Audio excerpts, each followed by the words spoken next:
Күздің қара суығы ерте түскен жыл еді. Таң ата салысымен аспанды қалың сұр бұлт торлап, ауылдың үстін меңіреу тыныштық басқан. Самал желмен бірге ескі үйлердің шатырлары сықырлап, көшенің шетінде тұрған жапырағы сарғайған теректер мұңайып тұрғандай еді. Осы ауылға ақ орамал тағып, жас келін болып түскен Гүлмираның жүрегі алай-дүлей болатын. Ол небәрі 20 жаста еді. Әкесі өмірден ерте өтіп, анасы Нағима жалғыз қызын тігін тігіп өсірген. Жоқшылықтың ашы дәмін бала күннен татқан Гүлмира анасының көз жасын көріп өсті. Кей түндері үйдегі пеш өшіп қалып, екеуі бір көрпеге оранып дірілдеп жататын. Қызым біреудің босағасына барсаң да, бағың ашылсын дейтін анасы көзіне жас алып. Сол сөздер Гүлмираның құлағында мәңгі қалып қойған. Ол өзін бақыт күтіп тұрғандай сенетін. Себебі Нұрлан алғаш сөз салғанда өте мейірімді көрінген. Ауылдың момын жігіті. Үндемей жүретін, бірақ көзі жылы еді. Гүлмира соған сеніп тағдырын байланыстырды. Бірақ келін болып түскен алғашқы күннен бастап бәрі өзгерді. Енесі Күлайша қабағын түйіп қарсы алды. Біздің шаңыраққа ерке қыз керек емес. Жұмыс істейтін келін керек деді суық үнмен. Сол күннен бастап Гүлмира таңғы 5-те тұратын болды. Сиыр сауып, қора тазалап, от жағып, су таситын. Қолы үсіп тырнақтарының асты қанап кететін. Бірақ ешкім рахмет айтпайтын. Нұрлан да күн өткен сайын өзгеріп бара жатты. Алғашында үндемейтін. Кейін ашуланшақ болды. Кей түндері үйге мас болып келетінді шығарды. Сен неге анамның көңілінен шықпайсың? Деп айқайлайтын. Гүлмира көз жасын ішіне жұтып үнсіз тұратын. Бір күні кешке ол пештің жанында нан илеп отырған. Сыртта боран ұлып тұрған. Кенет Күлайша ішке кіріп келді. Сенің анаң саған түк үйретпеген бе? Қамырың шикі. Деп қамырды жерге лақтырып жіберді. Гүлмира жалма-жан еңкейіп қамырды жинай бастады. Сол сәтте оның көзінен бір тамшы жас үзіліп түсті. Бірақ ол үн шығармады. Өйткені бұл үйде жылауға да болмайтын еді. Қыс түскен сайын ауыл тіпті сұрықсызданып кететін. Көшеде адам аз. Тек иттердің үргені мен боранның үні естіледі. Гүлмира кейде түнде далаға шығып кететін. Аспанға қарап ұзақ тұратын. Әкеме шаршадым деп сыбырлайтын. Бірақ жоқ. Тек суық жел ғана бетін осып өтетін. Бір күні ол анасына хат жазды. Анашым, мен жақсымын деп бастады. Бірақ ары қарай жаза алмады. Қағазға көз жасы тамып кетті. Себебі ол өтірік айтып отырғанын білетін. Ол жақсы емес еді. Күн сайын жаншылып бара жатқан. Көктемге қарай Гүлмира жүкті екенін білді. Бұл жаңалықты естігенде жүрегі дір етті. Мүмкін бәрі өзгерер деп үміттенді. Бірақ енесі қабағын түйді. Ұл тусын, әйтпесе көресің деді. Ал Нұрлан үнсіз темекісін тартып отырды. Сол түні Гүлмира жастығын құшақтап ұзақ жылады. Ол өзінің емес, дүниеге келетін сәбиінің тағдырынан қорықты. Айлар өтті. Жүктілігі ауыр болды. Бірақ оған ешкім аяушылық танытпады. Бір күні шелектеп су тасып келе жатқанда аяғы тайып құлап түсті. Іші шаншып ауырды. Гүлмира қар үстінде жатып қалды. Көмек сұрауға да шамасы келмеді. Сол кезде көрші кемпір Зере апа жүгіріп келді. Қарағым-ай, деп оны көтеріп үйге кіргізді. Ал Күлайша болса, осынша ебедейсіз болар ма? Деп ұрысты. Сол күні түнде Гүлмира тұңғыш сәбиінен айырылды. Дәрігер келгенше кеш болды. Кішкентай ғана жүрек соғуын тоқтатқан еді. Гүлмира ауруханада жатқанда төбеге қарап үнсіз жатты. Жыламады. Себебі көз жасынан да шаршаған еді. Дәрігер ғана ақырын. Өзіңізді күтіңіз деді. Ал Нұрлан бір-ақ рет келді. Анам ренжіп отыр. Сен өзіңді ұстай алмадың деді салқын үнмен. Сол сәтте Гүлмираның ішінде бір нәрсе үзілгендей болды. Ол алғаш рет бұл үйде ешкім оны адам ретінде көрмейтінін түсінді. Ауруханадан шыққан күні аспаннан жаңбыр жауып тұрды. Ауыл көшесі балшық. Гүлмира ескі орамалын қымтап үнсіз келе жатты. Кенет қарсы алдынан кішкентай қыз жүгіріп өтті. Қолында қызыл шар бар. Бала күліп бара жатты. Сол кезде Гүлмира тоқтап қалды. Ол дүниеге келе алмай кеткен сәбиін ойлады. Егер тірі болғанда, мүмкін дәл солай жүгірер ме еді? Ол көшенің ортасында тұрып алып, еңіреп жылады. Жаңбыр оның көз жасын жасырып тұрды. Бірақ жүрегіндегі қайғыны ештеңе жасыра алмады. Гүлмира сол күннен кейін мүлде өзгеріп кетті. Бұрын үйдің тірлігіне жүгіріп жүрсе, енді бәрін үнсіз істейтін болды. Көзіндегі от өшкен, күлкісі жоғалған. Ол тіпті айнаға қарамайтын болды. Себебі айнадан өзін емес, тағдырдан жеңілген әйелді көретін. Көктем өтіп жаз келді. Ауыл іші көгеріп, айнала тіршілікке толып жатты. Балалар асыр салып ойнайды. Әйелдер өзен жақта кір жуып күлісіп отырады. Бірақ сол тіршіліктің ортасында Гүлмира өзін бөтен адамдай сезінетін. Бұл өмірде оған орын жоқ секілді еді. Бір күні кешке қарай ол қора жақтан отын тасып келе жатқан. Сол сәтте көрші үйдің ауласынан бесіктің үні естілді. Әлдекім әлдей айтып отыр. Гүлмира еріксіз тоқтап қалды. Жүрегі шым ете түсті. Ол үнді тыңдап тұрып қалды. Көз алдына дүниеге келмей кеткен сәбиі елестеді. Егер тірі болғанда, мен де осылай әлдей айтар ма едім. Ол көз жасын сүртіп үйге кіріп кетті. Бірақ сол түні ұйықтай алмады. Жастыққа бетін басып жылады. Даусын шығармауға тырысты. Өйткені бұл үйде оның қайғысын тыңдайтын ешкім жоқ еді. Нұрлан бұрынғыдан бетер қатыгез болып бара жатты. Күнде кешке достарымен ішіп келеді. Үйге кіре сала қабағын түйеді. Тамақ қайда? Шай неге суып кеткен? Үйдің іші неге лас? Гүлмира бәріне үнсіз жауап береді. Бірақ не істесе де кінәлі болып шығатын. Бір күні Нұрлан дастарханды төңкеріп жіберді. Сенен түк шықпайды, деп айқайлады. Гүлмира үнсіз сынық кеселерді жинап отырды. Сол кезде оның қолын әйнек кесіп кетті. Алақаны қан болды. Бірақ ол ауырсынған жоқ. Жүрегіндегі жара одан әлде қайда ауыр еді. Сол түні Зере апа келді. Қолында ыстық бауырсақ. Қарағым, өзің жүдеп кетіпсің ғой, деді мейіріммен. Гүлмира күлімдеуге тырысты. Жақсымын, апа. Зере апа оның көзіне ұзақ қарады. Өтірік айтпа, қызым. Көз деген бәрін айтып тұрады. Осы сөзді естігенде Гүлмира шыдай алмады. Ол кемпірдің тізесіне басын қойып жылап жіберді. Өксіп-өксіп жылады. Мен шаршадым, апа, қатты шаршадым. Зере апа оның шашынан сипап отырды. Сабыр, қарағым, тағдыр бәрін көріп тұрады. Бірақ Гүлмира сол кезде бір нәрсені түсінді. Кей тағдырлар тым қатал болады екен. Күндердің бір күнінде ауылға Нұрланның қарындасы Айсәуле келді. Қалада оқитын. Мінезі ашық, жүрегі таза қыз еді. Ол Гүлмираға алғаш көргеннен жаны ашыды. Жеңеше, сіз өте арықтап кетіпсіз, деді бір күні. Ештеңе емес. Айсәуле бәрін байқап жүрді. Күләйшаның ұрысқанында Нұрланның суықтығында көрді. Бірақ ештеңе айта алмады. Өйткені бұл үйде ененің сөзі заң еді. Бір кеште Айсәуле мен Гүлмира аулада кір жайып тұрған. Күн батып бара жатқан. Аспан қып-қызыл. Жеңеше, сіз бақыттысыз ба? деп сұрады кенет Айсәуле. Гүлмира үнсіз қалды. Сосын баяу ғана. Бұрын бақытқа сенетінмін. Қазір ше? Гүлмира аспанға қарады. Қазір тек шыдауға үйрендім. Айсәуленің көзіне жас келді. Ол алғаш рет Гүлмираның ішінде қанша мұң жатқанын сезді. Сол түні Нұрлан тағы да мас келді. Үйге кіре сала айқай бастады. Сен мені жұртқа жаман қылып көрсеттің? Мен ештеңе істеген жоқпын. Өтірік айтпа. Ол қолындағы кесені қабырғаға лақтырды. Күләйша үндемей қарап отырды. Тіпті тоқтатпады. Гүлмира қорыққаннан дірілдеп кетті.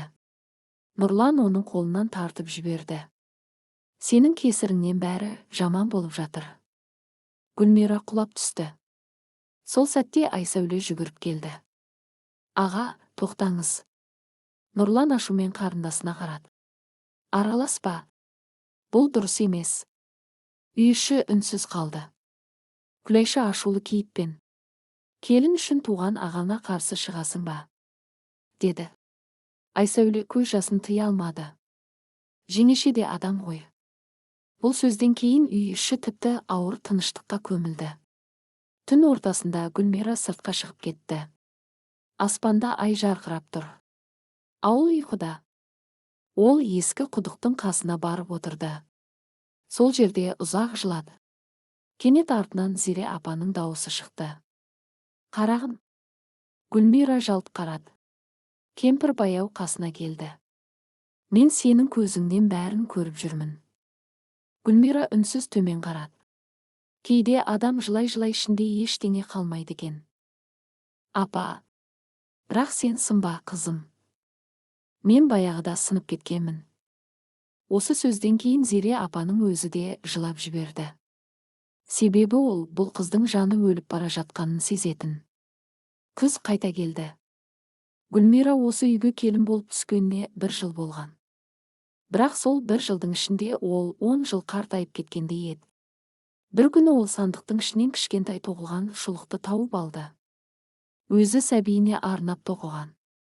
Ол шұлықты кеудесіне қысып ұзақ отырды. Сосын ақырын ғана: кешір мені балам, деді. Сол түні ол алғаш рет өлім туралы ойлады. Егер ол жоқ болып кетсе, мүмкін бәрі тынышталатын шығар. Мүмкін ешкімге салмақ болмайтын шығар. Ол терезеден қараңғы аспанға ұзақ қарады. Ал сыртта күзгі жел зарлап тұрды. Дәл оның жүрегіндей. Күздің қара жаңбыры бірнеше күн бойы толастамады. Ауыл көшелері ми батпаққа айналып, ескі үйлердің қабырғалары сыз тартып кеткен. Аспанда, жерде мұңға батып тұрғандай. Гүлмира соңғы кездері тіпті сөйлемейтін болды. Таң атады, ол оянады. От жағады, су тасиды. Мал қарайды. Кеш батады, үнсіз ұйықтауға жатады.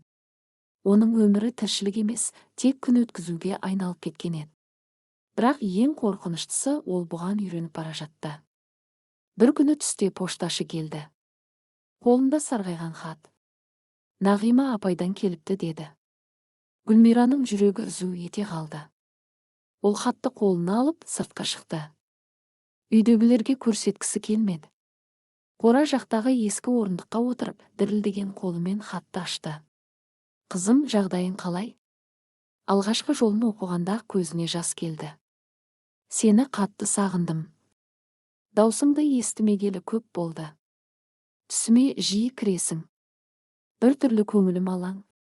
Гүлмира ернін тістеп отырды. Қызым, егер біреу сені ренжітсе, шыдап жүре берме. Адам баласы бәріне төзу үшін жаратылмаған. Осы жеріне келгенде Гүлмира еңіреп қоя берді. Ана жүрегі бәрін сезеді екен. Тіпті алыстан. Сол кеште ол анасына жауап жазуға отырды. Бірақ қолы жүрмеді. Мен бақыттымын деп жаза алмады. Мен бақытсызбын деп те жаза алмады. Өйткені анасын уайымдатқысы келмеді. Ақыры қағазға бір-ақ сөйлем жазды. Анашым, мен сізді қатты сағындым. Сосын ұзақ отырып қалды. Сол бір сөйлемнің ішінде оның барлық қайғысы жатқан еді. Келесі күні ауылда той болды. Көрші үйдің қызы ұзатылып жатты. Ән айтылып, күлкі естіліп тұрды. Келіннің ақ көйлегі желмен тербеліп, айнала қуанышқа толып кеткендей еді. Гүлмира қора жақта сиырға шөп салып жүрген. Сол кезде алыстан келіннің жылаған даусы естілді. Қоштасу әні айтылып жатты. Гүлмира күректі тоқтатып қалды. Өзінің ұзатылған күні есіне түсті. Анасының дірілдеген қолы. Бақытты бол, қызым, деген үні. Сол сәтте ол жүрегінің түбінде бір өкініштің әлі өшпегенін сезді. Егер уақытты кері қайтара алса, Мүмкін бұл босағаны аттамас па еді. Сол түні Күлайша тағы да ұрыс бастады. Көршігендерге қара. Бәрі бала сүйіп отыр. Ал сен, ол сөзін аяқтамай тоқтады. Бірақ Гүлмира бәрін түсінді. Бұл үйде оның ең үлкен кінәсі ана бола алмағаны еді. Мен әдейі істеген жоқпын, деді ақырын. Онда неге Алла бермейді? Деп айқайлады Күлайша. Осы сөз жүрегіне пышақтай қадалды. Гүлмира үндеместен сыртқа шығып кетті. Жаңбыр жауып тұр. Ол су болғанына қарамай ұзақ жүрді. Ауыл шетіндегі ескі қорымға дейін барып қалды. Қорым тыныш еді. Тек жел ғана ызыңдайды. Гүлмира әкесінің бейітіне барып отырды. Топырағы дымқыл. Ол қолымен қабірдің шетін сипады. Әке, мені неге тастап кеттің? Даусы сынып шықты. Мен қатты жалғызбын. Ол сол жерде тізерлеп отырып жылады. Кішкентай қыз сияқты. Әкесін іздеген баладай. Сол түні оның жанында ешкім болмады. Тек қара жер мен үнсіз аспан ғана. Үйге оралғанда Нұрлан ұйықтап жатыр екен. Мас. Бөлме сасып кеткен. Гүлмира үнсіз пештің қасына барып отырды. Сол кезде оның көзі үстелдегі қағазға түсті. Бұл ауруханадан келген анықтама еді. Ол ақырын алып оқыды. Науқасқа ем қажет. Болашақта бала сүю мүмкіндігі төмен. Гүлмираның жүрегі тоқтап қалғандай болды. Бұл анықтама өзіне қатысты екенін түсінді. Сол сәтте бүкіл әлем төңкеріліп кеткендей көрінді. Ол қағазды қолынан түсіріп алды. Демек мен ешқашан ана болмауым мүмкін бе? Көзінен жас емес, үнсіз қасірет ақты. Келесі күндері ол тірі адамға ұқсамады. Тамақ ішпейді. Ұйықтамайды. Тек жұмыс істейді. Зере апа бір күні оны тоқтатып, «Қарағым, не болды саған?» деді. Гүлмира басын шайқады. Ештеңе. Бірақ кемпір оның жанарынан бір сұмдықты сезді. Адам ішіндегі қайғысын айтпаса, ол қайғы өзегін жеп бітеді. Сол кезде Гүлмира сыбырлап қана: «Мен енді ешкімге керек емеспін, апа». Зере апаның көзіне жас келді. Олай деме. Шындық қой. Ол жымиған болды. Бірақ ол жымиыс тірі адамның күлкісіне ұқсамады. Бір аптадан кейін тағы бір хат келді. Бірақ бұл жолы хатты көрген бетте Гүлмираның жүрегі суып кетті. Хаттың сырты қара сиямен белгіленген еді. Ауылда бәрі ондай хаттың не екенін білетін. Қаралы хабар. Ол хатты ашарда қолы қалтырап кетті. Ішінде бір-ақ сөйлем болды. Нағима апай өмірден өтті. Гүлмираның көз алды қарауытып кетті. Хат жерге түсіп кетті. Ол демала алмай қалды. Жоқ. Даусы шықпай сыбырлап отырды. Сол сәтте бүкіл өмірі қирап түскендей болды. Өйткені бұл дүниеде оны шын жақсы көрген соңғы адамда кетіп қалған еді. Ол анасының жаназасына әрең жетті. Ауыл алыс болатын. Қаралы үйдің іші жылаған адамдарға толы. Бірақ Гүлмира ешкімді көрмеді. Тек Ақматаға оралған анасын көрді. Ол тізерлеп отырып қалды. «Анашым, мен келдім». Даусы шықпай қалтырады. «Тұра тұрыңызшы, мен сізге ештеңе айтып үлгермедім ғой». Ол анасының қолын ұстамақ болды. Бірақ мұздап кеткен. Сол кезде Гүлмира шырқырап жылады. Бүкіл үй үгілді. Себебі ол жылап жатқан жоқ еді. Оның жаны жылап жатқан.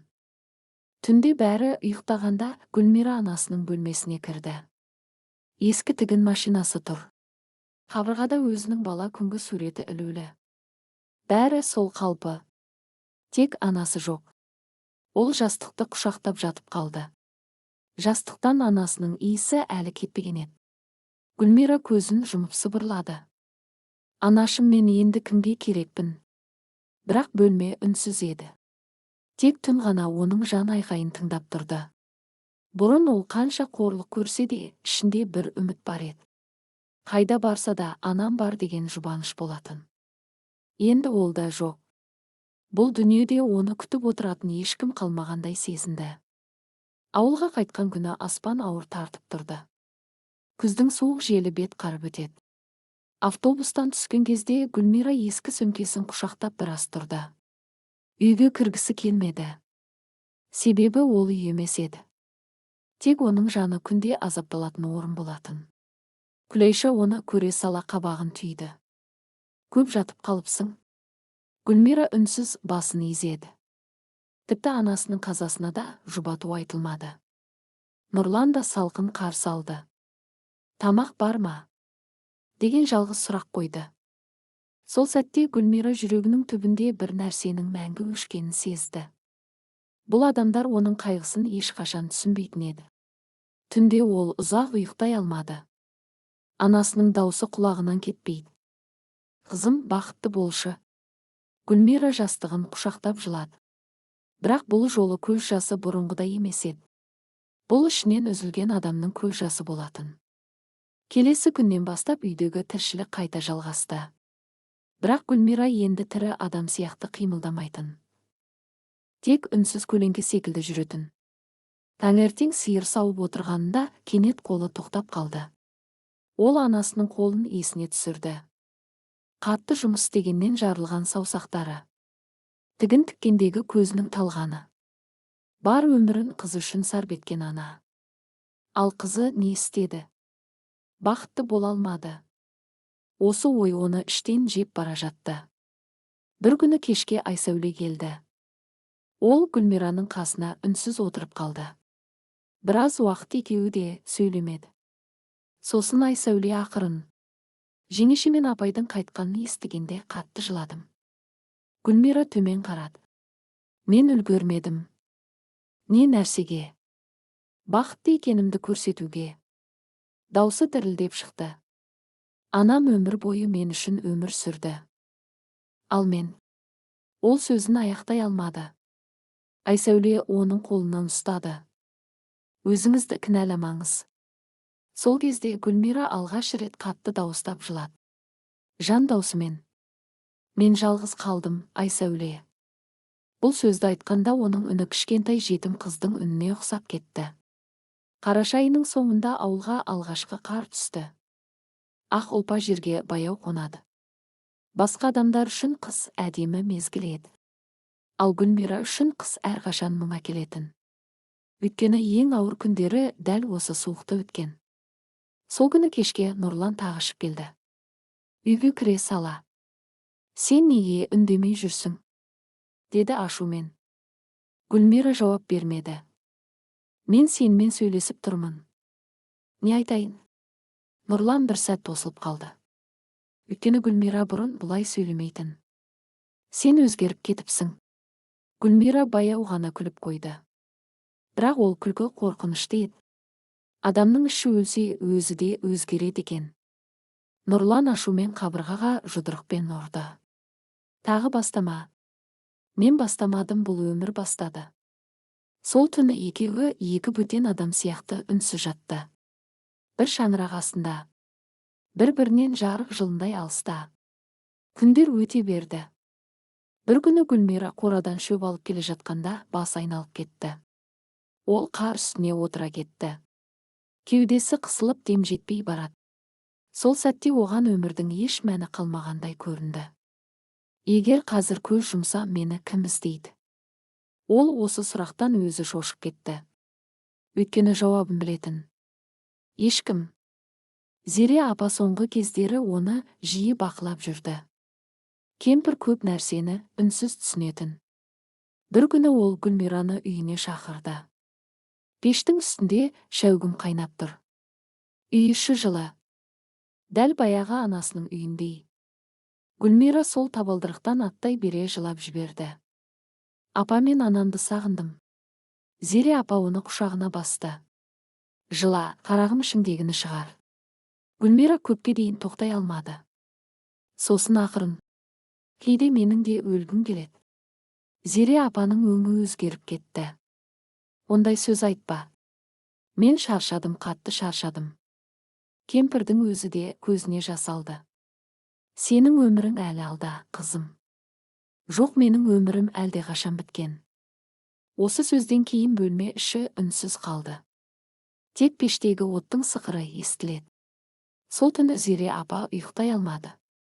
Ол Гүлмира үшін қорықты. Өйткені кей адамдар жылағанда емес, жыламай қалғанда қауіпті болатынын білетін. Ал Гүлмира соңғы күндері тым тыныш болып кеткен еді. Бірнеше күннен кейін ауылда боран басталды. Қатты, көз аштырмайтын ақ түтек. Кешке қарай Гүлмира үйден шығып кетті. Ешкімге ештеңе айтпады. Тек ескі пальтосын киіп, үнсіз жүре берді. Қар борап тұр. Жел ұлиды. Бірақ ол тоқтамады. Ауыл шетіндегі көпірге дейін барды. Астында өзен. Қара су ағып жатыр. Гүлмира көпірдің ортасына келіп тоқтады. Көзінен жас емес, бос үнсіздік ақты. Анашым, мен шаршадым. Ол көзін жұмды. Бір қадам ғана қалды. Бірақ қадам. Сол сәтте артынан бір дауыс шықты. Жеңешее. Бұл Айсәуле еді. Ол жүгіріп келіп Гүлмираның қолынан тартып қалды. Не істемек болдыңыз? Гүлмира үнсіз жылап тұр. Айсәуле оны құшақтап алды. Сізге болмайды. Естисіз бе? Болмайды. Сол кезде Гүлмира кішкентай баладай дірілдеп, мен енді өмір сүре алмаймын деді. Айсәуле де жылап жіберді. Боранның ішінде екі әйел ұзақ тұрды. Бірі өмірден кеткісі келген. Бірі оны жібергісі келмеген. Ал аспаннан тоқтаусыз қар жауып тұрды. Сол түннен кейін Айсәуле Гүлмираны жалғыз қалдырмауға тырысты. Ол жеңгесінің көзіндегі қараңғылықты көрген еді. Адам кейде жылап емес, үнсіз құритынын түсінген. Гүлмира бұрынғыдан да тынышталып кетті. Бірақ бұл тыныштық қорқынышты еді. Ол енді ештеңеге ренжімейтін. Күләйша ұрса үндемейді. Нұрлан айқайласа жауап бермейді. Тіпті кейде сағаттап бір нүктеге қарап отырып қалатын. Айсәуле соны көрген сайын жүрегі ауыратын. Қыс күшейді. Ауыл қалың қардың астында қалды. Үйлердің мұржасына шыққан түтін ғана тіршіліктің белгісіндей. Бір күні таңертең Гүлмира сиырға жем беріп жүріп, әлсізденіп құлап қалды. Қардың үстінде ұзақ жатты. Денесі мұздап бара жатты. Сол кезде Зере апа байқап қалып жүгіріп келді. Ойбай, қарағым. Ол Гүлмираны сүйемелдеп үйіне алып кірді. Пештің қасына отырғызып ыстық шай берді. Гүлмираның ерні көгеріп кеткен. Дәрігерге бару керек деді кемпір. Қажеті жоқ. Болмайды. Бірақ Гүлмира бәрібір барғысы келмеді. Өйткені оның ішінде әлдеқашан өмірге деген ықылас сөніп қалған еді. Сол күні кешке Зере апа Нұрланмен сөйлесті. Әй, балам, әйелің күннен күнге өшіп бара жатыр ғой. Нұрлан үндемей темекі шегіп тұрды. Адамға мейірім керек. Өзі сондай әлсіз. Зере апа ашуланып кетті. Әлсіз емес. Жаны жараланған. Бірақ Нұрлан теріс бұрылып кетіп қалды. Ол да ішінен бір нәрсені сезетін. Бірақ мойындағысы келмейтін. Түнде Нұрлан ұйықтай алмай шықты. Пештің жанында отырған Гүлмираны көрді. Ол терезеге қарап отыр екен. Сыртта боран. Неге жатпадың? Ұйқым келмейді. Нұрлан үнсіз тұрды. Сосын ақырын. Сен мені жек көресің бе? Гүлмира бірден жауап бермеді. Ұзақ үнсіздіктен кейін ғана. Мен бұрын өзімді жек көретінмін, қазір бәрібір. Осы сөз Нұрланның жүрегіне тиді. Бірақ ол тағы үндемеді. Өйткені бұл үйде ешкім сезімін айтып үйренбеген еді. Келесі күні ауылға дәрігер келді. Фельдшер әйел Гүлмираны тексеріп отырып қабағын түйді. Қан қысымыңыз өте төмен. Ол үнсіз отыр. Жүйкеңіз әбден тозған. Тамақ дұрыс ішпейсіз бе? Гүлмира жымиып қойды. Кейде адамның жаны ауырса ас батпайды екен. Дәрігер оның көзіне қарап отырып күрсінді. Сізге тыныштық керек. Ішінен махаббат керек деп айтқысы келді. Бірақ бұл үйде ондай сөздің артық екенін сезді. Сол түні Күләйша тағы да жанжал шығарды. Үйдің берекесі қашты. Бәрі сен келгелі. Гүлмира үнсіз ыдыс жуып тұрған. Әйел деген шаңыраққа құт әкелуі керек. Осы сөзден кейін Гүлмираның қолындағы тәрелке жерге түсіп сынып кетті. Бөлме іші тып-тыныш болып қалды. Гүлмира ақырын ғана бұрылды. Оның көзінде бұрынғы қорқыныш жоқ еді. Тек жиналып қалған мұң бар. Мен де осы үйге бақыт іздеп келгенмін. Даусы дірілдеп шықты. Бірақ бұл үй мені күнде өлтіріп жатыр. Күләйша тосылып қалды. Ал Нұрлан алғаш рет әйелінің көзіндегі терең жараны анық көрді. Сол түні Гүлмира қатты ауырып шықты. Денесі қалтырап, қызуы көтерілді. Түсінде анасын көрді. Нағима ақ жаулық тағып алыстан қарап тұр екен. Қызым, жыламашы. Анашым, мен сізге барғым келеді. Анасы жымиып басын шайқады. Әлі ерте, қызым. Гүлмира жылап оянды. Жанында Айсәуле отыр екен. Жеңеше, су ішіңіз. Ол стақанды әзер ұстады. Сол сәтте Айсәуле оның қаншалықты әлсіреп кеткенін байқап, қорқып кетті. Күн өткен сайын Гүлмира азып бара жатты. Бетінің нұры кеткен.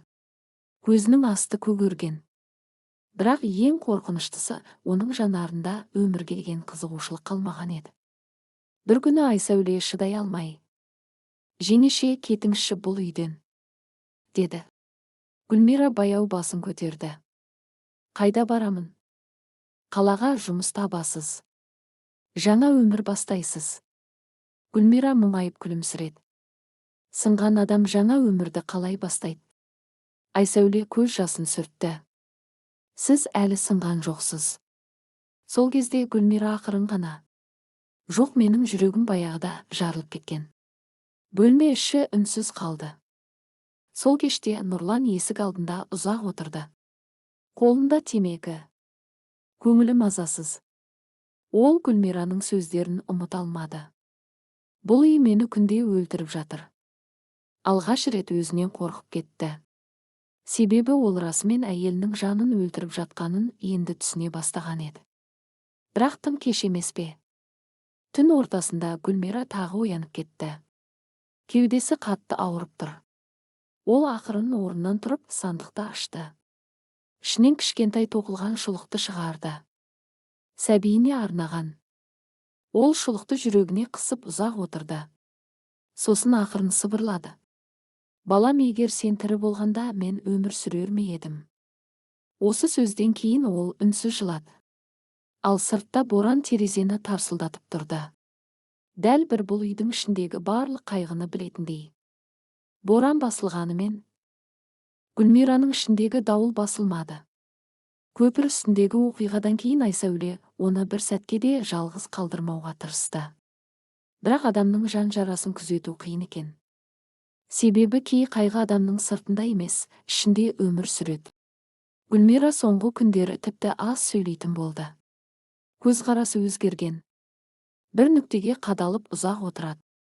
Кейде өз аты аталғанын да естімей қалады. Айсәуле мұны көрген сайын қорқатын. Өйткені жеңгесінің жанары тірі адамның жанарына ұқсамай бара жатқан еді. Желтоқсанның аязды таңы еді. Ауылдың үстін қою тұман басқан. Гүлмира таң ата далаға шықты. Қолында бос шелек. Қар сықырлайды. Аспан сұрғылт. Ол құдықтың басына барып тоқтады. Су тартып жатып кенет әлсіреп қалды. Қолы қалтырап шелек жерге құлады. Сол сәтте оның көзі қарауытып кетті. Өмірде дәл осы құдықтай терең әрі қараңғы болып көрінді. Ол қар үстіне тізерлей отырды. Неге мен әлі тірімін? Осы сұрақ санасын тіліп өтті. Бірақ жауап жоқ. Тек суық жел ғана бетін осып өтті. Үйге кіргенде Күләйша тағы қабағын түйіп отыр екен. «Қайда жүрсің сонша?» Гүлмира үнсіз ғана шелекті орнына қойды. «Саған айтып тұрмын. Су әкеліп келдім. Қолымнан келетіндім жоқ». Бұл сөздер бұрынғыдай жанын ауыртпады. Өйткені адамның жүрегі тым көп жараланса, бір күні ауырмай қалады екен. Гүлмира пешке қарап үнсіз отырды. Ал Күләйша оның үнсіздігін тәкаппарлық деп ойлады. Сол күні кешке ауылға жарық өшіп қалды. Сыртта аяз күшейіп тұр. Үй іші қараңғы. Пештің жалыны ғана жылтырайды. Айсәуле Гүлмираның жанына келіп отырды. Жеңеше, сіз қорқасыз ба? Неден? Жалғыздықтан. Гүлмира баяу жымиып қойды. Адам жалғыздыққа да үйренеді екен. Мен сізді жалғыз қалдырмаймын. Осы сөзден кейін Гүлмираның көзіне жас келді. Себебі соңғы рет біреу оған осылай қашан айтқанын өзі де ұмытып қалған еді. Түн ортасында Нұрлан үйге мас болып келді. Бірақ бұл жолы ол бұрынғыдай айқайламады. Үнсіз ғана төрге барып отырды. Көзі қызарып кеткен. Бір кезде ақырын: Гүлмира. Ол басын көтерді. Мен кеше сені түсімде көрдім. Гүлмира үндемеді. Сен жоқ екенсің. Даусы дірілдеп шықты. Үй бос тұр. Сол кезде Гүлмира алғаш рет Нұрланның көзінен қорқынышты көрді. Кеш қалған адамның қорқынышын. Бірақ оның ішінде бұрынғы сезімнің күлі ғана қалған еді. Кей адамдар жоғалғанда ғана қадірі білінеді, деді ол жай ғана. Нұрлан үнсіз төмен қарады. Келесі күні Зере апа тағы келді. Қолында кішкентай дорба. Мынау саған, қарағым. Ішінде балаға арналған кішкентай ақ көйлек бар екен. Ескі, бірақ тап-таза сақталған. Бұл кімнің киімі? Деп сұрады Гүлмира. Зере апаның жанары мұңайып кетті. Менің қызымның. Гүлмира үнсіз қалды. Ол да сен сияқты көп жылады. Қазір қайда? Кемпір ауыр күрсінді. Жер астында. Бөлме іші тып-тыныш болып кетті. Өзін қорғай алмады, қарағым бір күні шаршап кетті. Гүлмирадың жүрегі зу ете қалды. Содан бері өзімді кешіре алмаймын, деді Зере апа көзіне жас алып. Сондықтан сен үшін қорқамын. Осы сөзден кейін Гүлмира кемпірді құшақтап жылады. Екеуі де жетім адамдардай үнсіз егілді. Сол күннен кейін Гүлмира алғаш рет ойланды. Мүмкін мен әлі толық жоғалып кетпеген шығармын. Бірақ бұл үміт тым әлсіз еді. Желге ұшқалы тұрған шырақ секілді. Бірнеше күннен соң ауылға жаңа мұғалім келді. Аты Ержан. Жас жігіт. Мінезі сабырлы. Ол ауыл адамдарына сәлем беріп жүріп, бір күні Гүлмираны да көрді. Сол сәтте оның назарын Гүлмираның көзіндегі мұң аударды. Өте терең, өте ауыр мұң. Бірақ Ержан ештеңе сұрамады. Тек: сәлеметсіз бе? Деді жылы үнмен. Гүлмира тосылып қалды. Өйткені көптен бері ешкім оған бұлай жайдары қарамаған еді. Сәлеметсіз бе? Осы қысқа ғана сәлемнің өзі оның жүрегінде әлсіз жылу қалдырды. Кешке қарай Айсәуле күлімдеп келді. Жаңа мұғалім жақсы адам сияқты. Гүлмира үнсіз шай құйып отырды.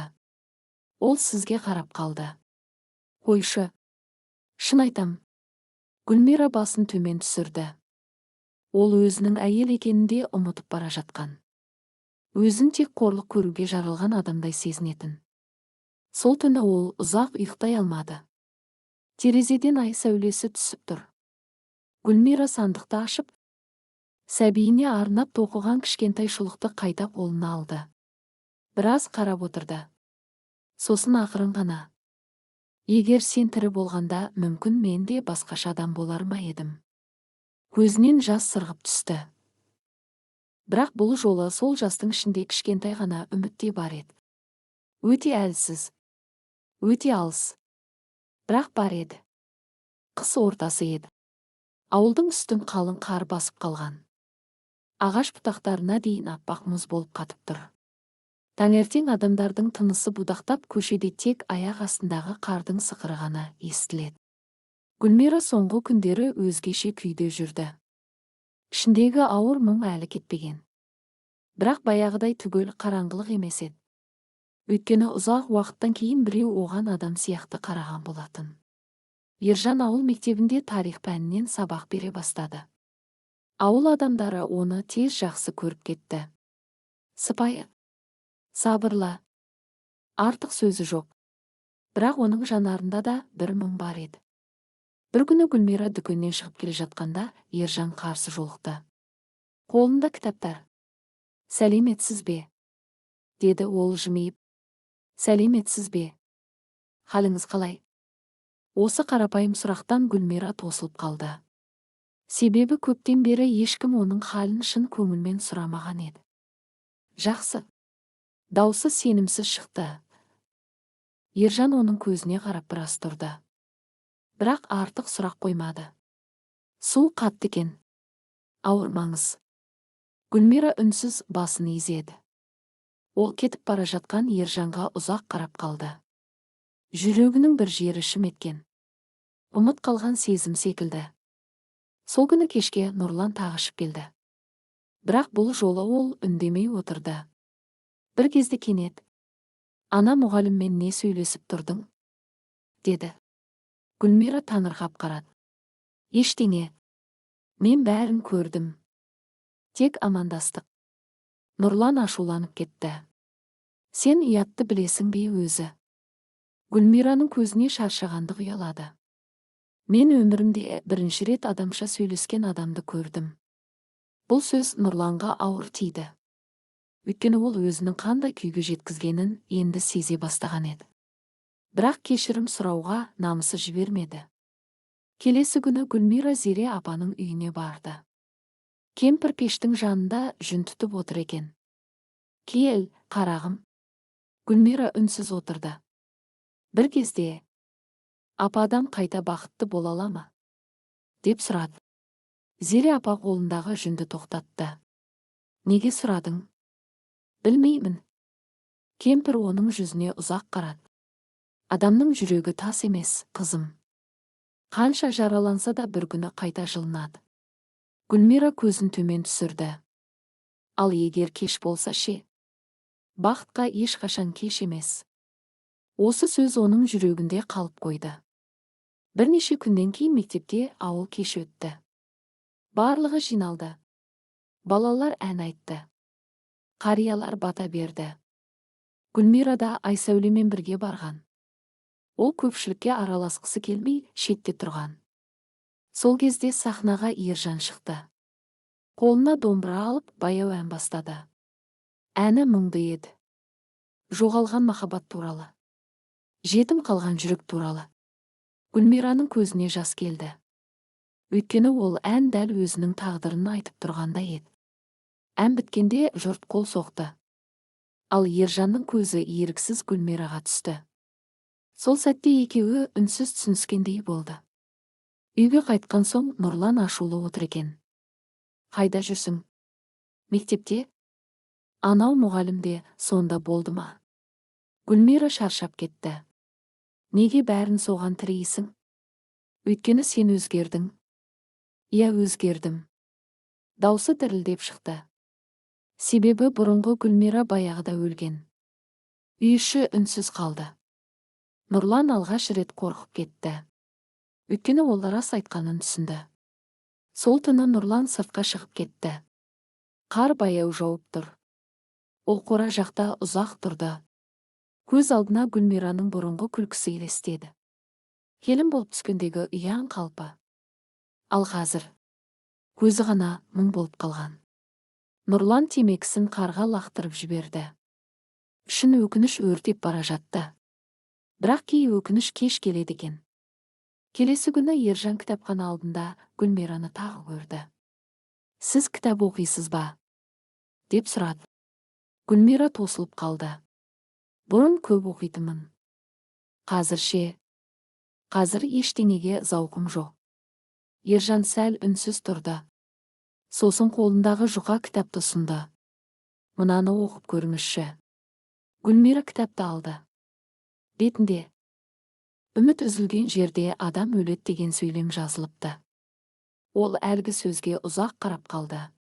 Сол кеште ол кітапты ашты. Баяғыда емес, жүрегімен оқыды. Кей сөйлемдерде көзіне жас келді. Себебі ол өзін оқып отырғандай еді. Бір кезде кітаптың арасынан кішкентай қағаз түсіп кетті. Онда бір ғана сөйлем жазылған: «Сіз әлі тірісіз». Сондықтан бәрі біткен жоқ. Гүлмираның қолы дірілдеп кетті. Ол өмірінде бірінші рет біреудің өз жанын түсінгенін сезді. Сол түні ол терезені ашып аспанға ұзақ қарады. Қар баяу жауып тұр. Ал оның жүрегінде өте әлсіз болса да жылу пайда болған еді. Қыс баяу сырғып өтіп жатты. Ауыл үстіндегі қалың қар еріп шатырлардан тамшыға бастады. Көктемнің иісі сезілгенімен Гүлмираның жүрегіндегі мұз әлі толық ерімеген еді. Бірақ соңғы күндері оның жанарында өзгеріс бар болатын. Өте әлсіз, өте байқалмайтын. Дегенмен бұрынғыдай түгел өшіп қалған көз емес еді. Айсәуле мұны байқап жүрді. Зере апа да сезді. Тіпті Нұрланның өзі де. Бір күні Гүлмира ауладағы кірді жайып жүрген. Күн жылы. Көктемнің алғашқы желі есіп тұр. Сол кезде қақпаның алдында Ержан көрінді. Қолында кітап. Сәлеметсіз бе? Гүлмира сасып қалды. Сәлеметсіз бе? Ержан аз үнсіз тұрды. Кітабыңыз ұнады ма? Гүлмира баяу басын изеді. Иә, көптен бері бірінші рет бір нәрсе оқыдым. Кейде кітап адамды құтқарып қалады. Осы сөзден кейін екеуі де үнсіз қалды. Себебі екеуі де бұл әңгіменің жай кітап туралы емес екенін түсінді. Сол сәтте есік тарс ашылды. Нұрлан шығып келді. Оның көзі бірден Ержанға түсті. Не керек? Даусы суық шықты. Ержан сабырлы жауап берді. Кітап әкелген едім. Нұрлан мысқылдап күлді. Бізге мұғалімнің кітабы керек емес. Гүлмира ұялғаннан төмен қарады. Ал Ержан бәрін түсінгендей баяу ғана. Жақсы, онда мен кетейін деді. Кетерінде Гүлмираға бір сәт қарап қойды. Сол жанарда аянышта үнсіз қолдау да бар еді. Сол күні кешке үйде үлкен жанжал шықты. Нұрлан ашумен үстелді ұрып жіберді. Елдің бәріне масқара қыласың ба мені? Мен не істедім? Сенің көзің өзгерген. Гүлмира алғашында түсінбеді. Не? Бұрын сенде өмір жоқ еді. Қазір бірдеңе өзгерді. Осы сөзден кейін Гүлмира ұзақ үнсіз қалды. Сосын ақырын ғана. Өйткені біреу маған адам сияқты қарады. Нұрлан сілейіп тұрып қалды. Бұл сөз оның жүрегін тілгілеп өтті. Ал менше? Гүлмира көзіне жас алып күлімсіреді. Сен мені баяғыда жоғалтып алғансың. Түнде Нұрлан сыртта ұзақ отырды. Темекі шегіп, көктемгі салқын жел бетіне соғып тұр. Ол өткен өмірін ойлады. Гүлмира алғаш келген күн. Ұялып шай құйып отырғаны. Түнде күліп сөйлегені. Бәрі көз алдынан өтті. Сосын ол бір нәрсені түсінді. Ол әйелін бір күнде емес, жылдар бойы өлтірген екен. Күн сайын. Сөзбен. Суықтықпен. Үнсіздікпен. Ал енді оны қайтара алмайтынын сезді. Келесі күні Зере апа Гүлмираны шақырып алды. Кемпірдің түрі ауыр екен. Қарағым, саған бір шындық айтуым керек. Гүлмира таңырқап қарады. Зере апа терең күрсінді. Сенің сәбиің сол күні өзінен өзі кетпеген. Гүлмираның жүрегі үзу ете қалды. Не дейсіз? Мен бәрін көрдім. Даусы дірілдеп шықты. Сен құлаған күні. Күләйша сені ауыр жұмысқа әдейі жұмсады. Дәрігер шақыруға да асықпады. Гүлмираның өңі қуарып кетті. Жоқ, мен үндемедім, әлі күнге дейін соған өкінемін. Сол сәтте Гүлмираның бүкіл денесі қалтырап кетті. Көз алдына бәрі қайта елестеді. Қар. Құлаған сәті. Ішіндегі ауырсыну. Жоғалған сәби. Ол демала алмай қалды. Демек менің баламды сақтап қалуға болар ма еді? Зере апа жылап жіберді. Кешір мені, қызым. Гүлмира үйге қалай жеткенін білмеді. Басы айналып тұр. Жүрегі кеудесіне сыймай барады. Үйге кірген бетте Күләйшаны көрді. Енесі шай құйып отыр екен. Сол сәтте Гүлмира алғаш рет оның көзіне тіке қарады. Неге? Күләйша түсінбей қалды. Неге? Неге мені сонша жек көрдіңіз? Бөлме іші тып-тыныш болып кетті. Күлейша үнсіз қалды. Мен сізге не істедім? Даусы сынып шықты. Мен тек осы үйде адам болып өмір сүргім келген. Күлейшаның қолы дірілдеп кетті. Өйткені бұл сөздерді естуге ол дайын емес еді. Сол түні Гүлмира жалғыз сыртқа шығып кетті. Көктемгі аспан ашық. Жұлдыздар жарқырап тұр. Ол баяу ғана қорым жаққа қарай жүрді. Әкесінің бейітіне барып отырды. Ұзақ үнсіз қалды. Сосын ақырын сыбырлады. Әке, менің өмірім неге бұлай болды? Көзінен жас ақты. Мен тек бақытты болғым келген. Сол сәтте оның жүрегіндегі барлық жиналған қайғы сыртқа шыққандай болды. Ол ұзақ жылады. Бірақ бұл жолғы жылау өзгеше еді. Бұл шындықты білген адамның көз жасы болатын. Таңға жақын ол үйге қайтты. Үй іші тыныш. Барлығы ұйықтап жатыр. Тек Нұрлан ояу отыр екен. Ол Гүлмираға ұзақ қарады. Сосын ақырын ғана: мен бәрін кеш түсіндім.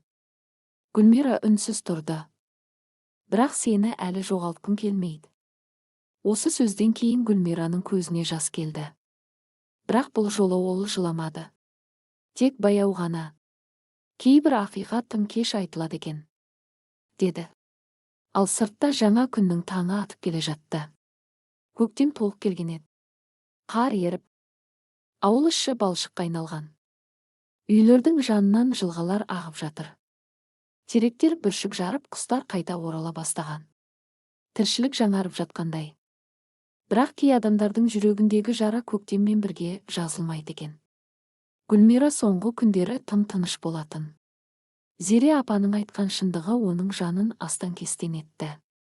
Ол енді бұл үйдің әр бұрышына басқаша қарайтын болды. Пеш, ескі үстел, қора. Сол күні жоғалтқан сәбиінің ізі бәрінде қалғандай көрінетін.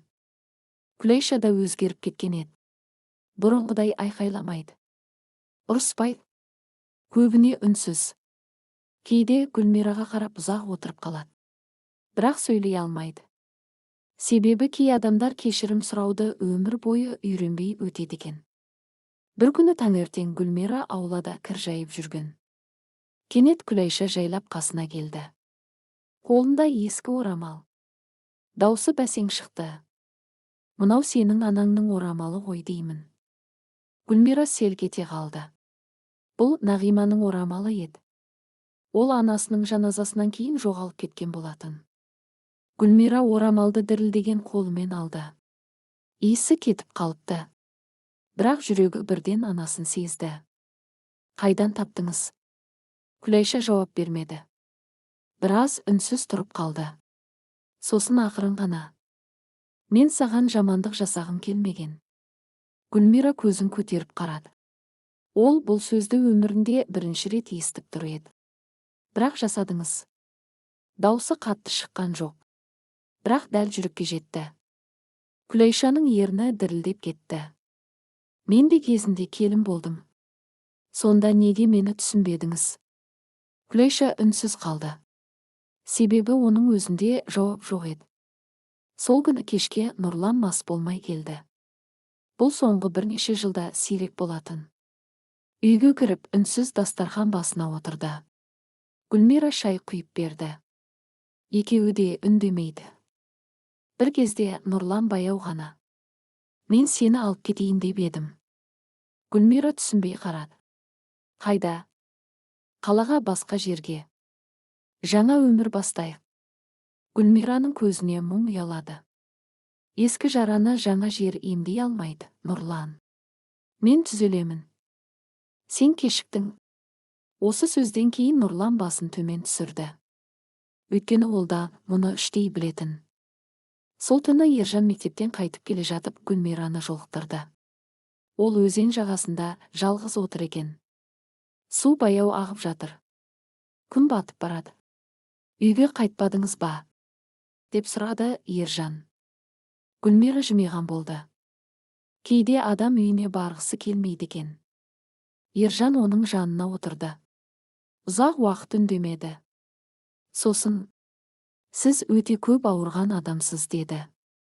Гүлмираның көзіне жас келді. Оны қайдан білесіз? Себебі ондай мұң көзде із қалдырады. Ол төмен қарады. Мен кейде өмір сүргім келмейді. Ержан асықпай жауап берді.